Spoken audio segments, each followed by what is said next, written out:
Good morning YouTube guys. இப்போ நம்ம எங்கே இருக்கோம்னா பிறந்தாலே முக்தி தரும் திருவாரூர் நகரிலே இருக்கிறோம். ஆழித்தேர் ஓடும் திருவாரூரில் தியாகேசன் ஆரூரான் குடியிருக்கும் திருவாரூரில் தான் நாம் இருக்கின்றோம். இந்த திருவாரூர் நகரத்தில் நம்ம ஒரு ஃபங்க்ஷனுக்காக வந்திருக்கிறோம். என்னென்னா இப்போ நம்ம திருவாரூர் நகரை சுற்றி பார்க்க போகிறோம். இப்போ நம்ம எங்கே இருக்கோம்? திருவாரூர் நகர் மையப்பகுதியான பேருந்து நிலையம் அருகே உள்ளோம். இது முதல்ல பார்த்திங்கன்னா தஞ்சை மாவட்டத்தின் ஒரு தாலுக்காவாக இருந்தது. அப்புறம் பார்த்திங்கன்னா நாகை மாவட்டம் பிரிக்கப்பட்ட போது அந்த ஒரு தாலுக்காவாக ஆகி பிறகு தனி மாவட்டமாக உருவாகி இன்றைக்கு ஒரு தமிழகத்தின் தலை சிறந்த மாவட்டமாக உருவாகி இந்த மையப்பகுதியிலே உள்ளது.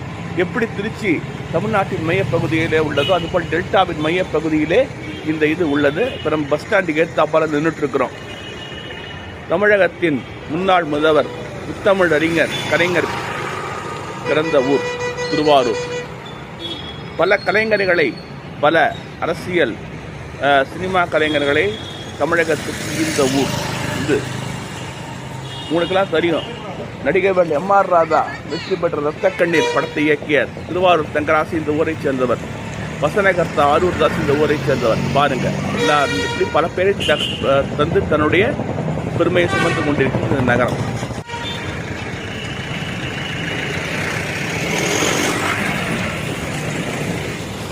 இதுதான் திருவாரூர் பேருந்து நிலையம். இங்கே என்ன தமிழ்நாட்டின் எல்லா நகரங்களுக்கும் பேருந்து போகிறது. இங்கிருந்து பார்த்திங்கன்னா நாகப்பட்டினம், இந்த மாதிரி திருச்சி, தஞ்சை போன்ற இடங்களுக்கு சாலைகள் பிரிகின்றன.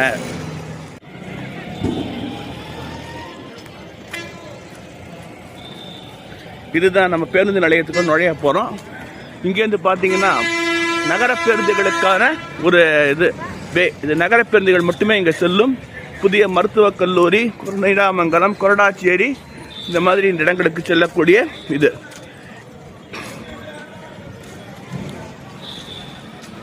பேருந்துங்க வரிசையாக வந்துட்டு இருக்குது. பாருங்க, திருவாரூர் தான் வந்துட்டு இருக்குது. பாருங்க,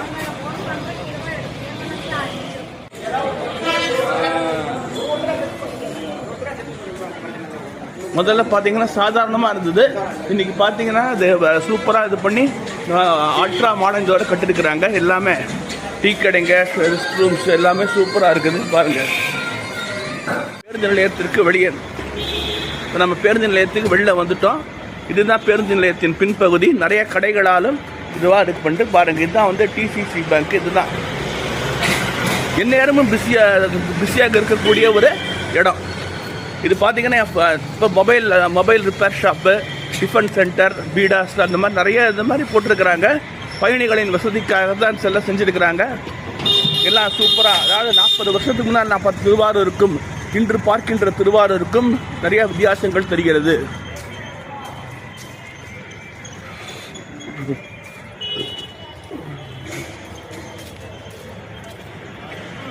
அதான் தெரியுது பார்த்தீங்கன்னா, தேசிய கொடி பறக்குது இல்லையா, மூவர்ண கொடி. அதுதான் திருவாரூர் ரயில் நிலையம் நினைக்கிறேன். நமக்கு பின்னால் தான் திருவாரூர் ரயில் நிலையம் இருக்கிறது. திருவாரூர் முக்கியமான ரயில் நிலைய சந்திப்பு. இங்கேருந்து பார்த்தீங்கன்னா தஞ்சாவூர், காரைக்குடி, நாகப்பட்டினம், வேளாங்கண்ணி ஆகிய இடங்களுக்கு ரயில் பாதைகள் பிரிகின்றன. இது ஒரு முக்கியமான ரயில் நிலைய சந்திப்பு. புகழ்பெற்ற தமிழ்நாடு மத்திய பல்கலைக்கழகம் அமைந்துள்ள இடம் எதுனா திருவாரூர் தான். மத்திய பல்கலைக்கழகம் இருக்குது. அது இங்கேருந்து கொஞ்சம் தள்ளி இருக்குது. நம்ம அதை அப்புறம் வரும்போது பார்த்தா சொல்லலாம். இப்போ அதை நம்ம தங்குற இடத்துக்கு நம்ம போயிட்டு இருக்கிறோம்.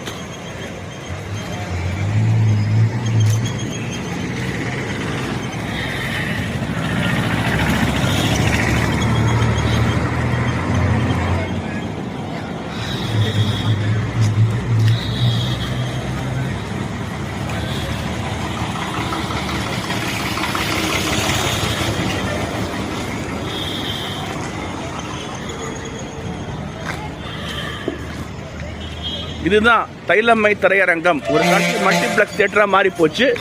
தைலம்மை திரையரங்கம். அங்கே தான் இப்போ அங்கே தான் நம்ம பக்கம் தங்கியிருக்கிறோம். நம்ம ரூமு இப்போ இந்த படம் போட்டிருக்கிறாங்க பாருங்கள்.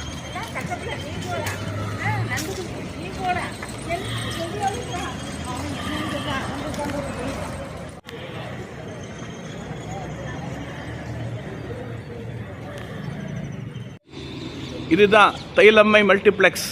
இது ஒரு காலத்தில் தேட்டராக இருந்தது. அதாவது 40 ஆண்டுகளுக்கு முன் தைலம்மை என்ற புகழ்பெற்ற திரையரங்கமாக இருந்தது. அப்போ பார்த்தீங்கன்னா எல்லா திரைப்படங்களும் இந்த திருவாரூர் நகரில் இந்த திரையரங்கில் தான் திரையிடப்படும்.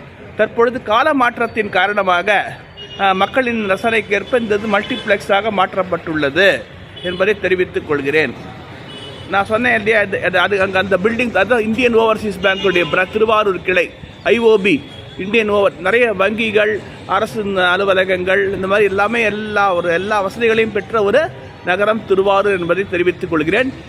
இந்த இதுக்கு பின்னால் தான் ரயில்வே நிலையம் உள்ளது. இப்போ நம்ம பார்க்குறோம் பார்த்தீங்கன்னா, இந்த இதுக்கு ரயில்வே நிலையம் உள்ளது. இங்கே இந்த இடம் பிஸியாக இருக்கக்கூடிய ரயில்வே நிலையம். குறிப்பாக காரைக்கால் துறைமுகம் செல்லும் சரக்கு ரயில்கள் திருவாரூர் ரயில் நிலையத்தை யூஸ் பண்ணிப்பாங்க. அதே போல் Kamban express, Pamban express, tea garden express, இந்த மாதிரி நிறைய எக்ஸ்பிரஸ் ட்ரெயின்கள் இந்த திருவாரூர் ரயில் நிலையத்தை கடந்து சென்று வருகின்றது. இந்த விளம்பரம் எதுக்கு போட்டிருக்கிறாங்கன்னா, கடந்த 42 ஆண்டுகளுக்கு முன் தமிழ் திரையுலகின் தசாவதானி என்று அழைக்கப்பட்ட டி ராஜேந்திரன் இயக்கத்தில் உருவான உயிருள்ளவரை உஷா விரைவில் இந்த திரையரங்கில் வெளியிடப்பட உள்ளது. 42 ஆண்டுகளுக்கு முன்னால் இதே தேட்டர் தான் இந்த படத்தை போட்டிருக்காங்களா. இப்போ 42 ஆண்டுகளுக்கு பிறகு புது பொலிவோடு இதை பண்ணியிருக்கிறாங்க. பாருங்கள், காலங்கள் மாறினாலும் இந்த காவியங்கள் மாறாது. அதுபோல தான் இன்றைக்கி இந்த படப்படின்னு நல்ல கும்பல் நல்லா இது பார்ப்பாங்க. முதல்ல எப்படி பார்த்தாங்களோ அதே மாதிரி தான் பார்ப்பாங்க. அந்த அளவுக்கு ஒரு சூப்பரான ஒரு திரைப்படம் அது. பாருங்கள்.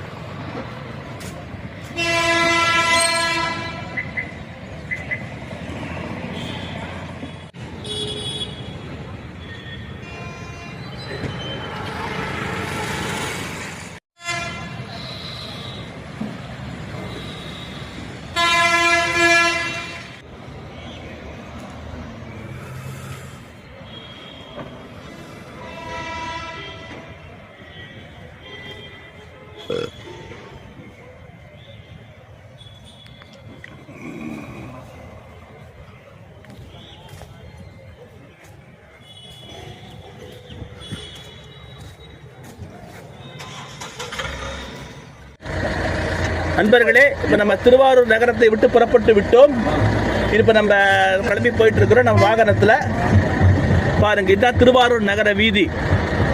திருவாரூர் வீதி அழகுன்னு சொல்லுவாங்க.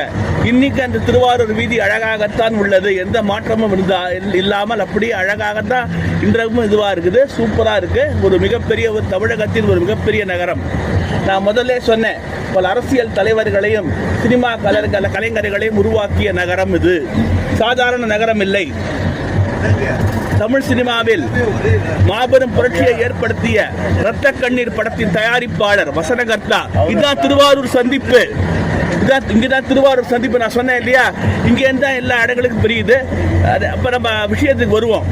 எப்படி பாத்தீங்கன்னா, தமிழகத்தில் கடந்த 72 ஆண்டுகளுக்கு முன் பெரும் புரட்சியை ஏற்படுத்திய இரத்த கண்ணீர் படத்தின் தயாரிப்பாளரும் வசனகர்த்தவுமான திருவாரூர் தங்கராசு இந்த ஊரை சேர்ந்தவர் தான். அதே போல நடிகர் திலகம் சிவாஜி கணேசனுக்கு பல உயிரோட்டமான வசனங்களை எழுதிய ஆரூர் தாஸ் இந்த நகரை சேர்ந்தவர் தான்.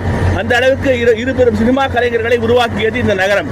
அதே போல உங்களுக்கு எல்லாம் தெரியும், தமிழகத்தின் முன்னாள் முதலமைச்சரும் முத்தமிழ் அறிஞருமான கலைஞர் கருணாநிதி ஐயா, டாக்டர் கலைஞர் கருணாநிதி ஐயா அவர்கள் இந்த நகரத்திலே தான் பிறந்தவர். எனவே இவ்வாறு பல தலைவர்களையும் சினிமா பிரமுகர்களையும் தந்து சூப்பரா ஒரு இதுவா இருக்கு. இதை வேளாங்கண்ணி போற ரோடு பாருங்க.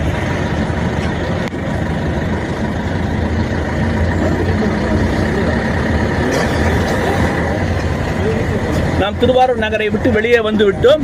இதுதான் தஞ்சாவூர் மன்னார்குடி செல்கின்ற சாலை.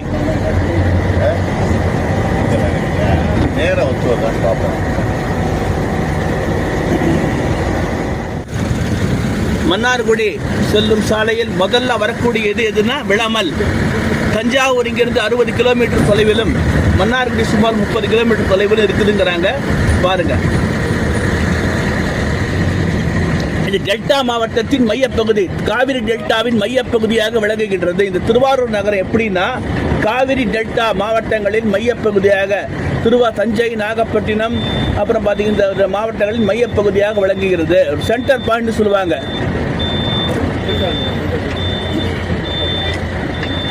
இந்த ரோடு இப்போ நம்ம மன்னார்குடி ரோட்டுக்கு திரும்பிட்டோம். நம்ம நேராக போனோம்னா தஞ்சாவூர் வந்துடும். இது நேராக மன்னார்குடி செல்லும் சாலை விளமல்.